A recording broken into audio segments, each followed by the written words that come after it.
بسم اللہ الرحمن الرحیم۔ آج ہمارا موضوع ہے ہمسائیگی اور اسلام۔ نبی اکرم صلی اللہ علیہ وسلم نے ارشاد فرمایا، بخدا وہ آدمی مومن نہیں ہے، بخدا وہ آدمی مومن نہیں ہے۔ عرض کیا گیا، یا رسول اللہ صلی اللہ علیہ وسلم کون؟ فرمایا کہ جس کا پڑوسی اس کی تکلیفوں سے بے خوف نہ ہو۔ سیدہ حضرت عائشہ صدیقہ رضی اللہ عنہ سے روایت ہے کہ رسول پاک صلی اللہ علیہ وسلم نے ارشاد فرمایا کہ جبرائیل علیہ السلام ہمسایوں کے حقوق کے بارے میں وصیت کرتے رہے، یہاں تک کہ مجھے یہ خیال ہوا کہ ہمسایہ کو وارث نہ بنا دیں گے۔ آج کے اس دور میں ہم پڑوس کے حقوق پر کوئی توجہ ہی نہیں دیتے، بلکہ لوگوں کے نزدیک یہ کوئی دین کا تقاضا ہی نہیں، کیونکہ اکثر لوگ عبادات یعنی نماز، روزہ، حج، زکوٰۃ کو ہی بس دین اسلام سمجھتے ہیں، اور دوسری جانب اگر اخلاقیات بالخصوص پڑوسی کے حقوق پر احادیث نبوی کا مطالعہ کیا جائے تو علم ہوتا ہے کہ پڑوسی کو تکلیف پہنچانے سے ایمان اسی طرح خطرے میں پڑ جاتا ہے جس طرح عبادات، نماز، روزہ ترک کرنے سے۔ پڑوسی سے مراد آس پاس کے مکان، دکان، فلیٹ یا دیگر عمارتوں میں رہنے والے لوگ ہیں۔ البتہ پڑوسی کی ایک اور قسم ان لوگوں پر مشتمل ہے جو کسی وجہ سے ہم نشینی کا سبب بن جاتی ہے۔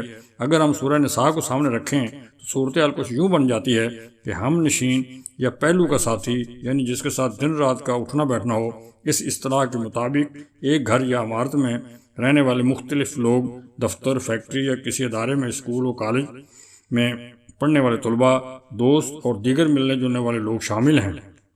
چنانچہ پڑوسی کے لفظ کو قرآنی آیات کی روشنی میں ان سب پر وسعت دینی چاہیے۔ اس وسعت کے بعد سوال یہ پیدا ہوتا ہے کہ کون ہمسایہ ہے اور کون نہیں۔ کچھ علماء کرام نے ارد گرد کے 40 گھروں کو پڑوس میں شمار کیا ہے، لیکن یہ تعین مناسب نہیں۔ آج کل کی جدید شہری زندگی میں پرانے محلوں کا تصور بدلتا جا رہا ہے۔ گھروں اور کوٹھیوں کے نزدیک بعض اوقات دور دور تک کوئی گھر نہیں ہوتا، تو پھر ان کا ہمسایہ یہ کون کہلائے گا؟ اسی طرح متوسط علاقوں میں زندگی کی تیزی کے باعث گھر والوں سے ملاقات ہی نہیں ہوتی، یہ جائے کہ دور 40 گھروں کی خبر گیری کی جائے۔ چنانچہ ہمسائیگی کی تعریف میں دائیں بائیں، سامنے اور پیچھے کے گھر شامل ہیں۔ محلے کی وسعت کے حساب سے زیادہ بھی ہو سکتے ہیں۔ بہرحال قرآن پاک نے پڑوسی کے ساتھ حسن سلوک کرنے اور احسان کرنے کا حکم دیا ہے، اور احسان کے عربی میں معنی بہت وسیع ہیں کہ جس سے مراد کسی کو اس کے جائز حق سے زائد دینا ہے۔ چنانچہ معلوم ہوا کہ اللہ تعالیٰ نے قرآن پاک میں حقوق کی ادائیگی سے ایک قدم آگے جا کر ہمسایوں کے ساتھ احسان، بھلائی، خیر خواہی اور اچھے تعلق کی ہدایت کی ہے۔ حضرت ابو ذر غفاری رضی اللہ عنہ سے روایت ہے، نبی اکرم صلی اللہ علیہ وسلم نے ارشاد فرمایا، اے ابو ذر، جب تو سالن پکائے تو اس کے شوربہ کو زیادہ کر کے اپنے پڑوسی کی خبر گیری کر لے۔ حضرت سیدہ عائشہ رضی اللہ عنہ نے نبی اکرم صلی اللہ علیہ وسلم سے عرض کیا کہ میرے 2 پڑوسی ہیں، ایک ہدیہ ہے، میں کس کو بھیجوں؟ نبی اکرم صلی اللہ علیہ وسلم نے فرمایا، جس کا دروازہ تیرے سے زیادہ قریب ہے۔ دعا ہے کہ اللہ تعالی ہمیں اور ہماری آنے والی نسلوں کو شریعت مطالعہ پر دل و جان سے عمل کرنے کی توفیق عطا فرمائے، آمین۔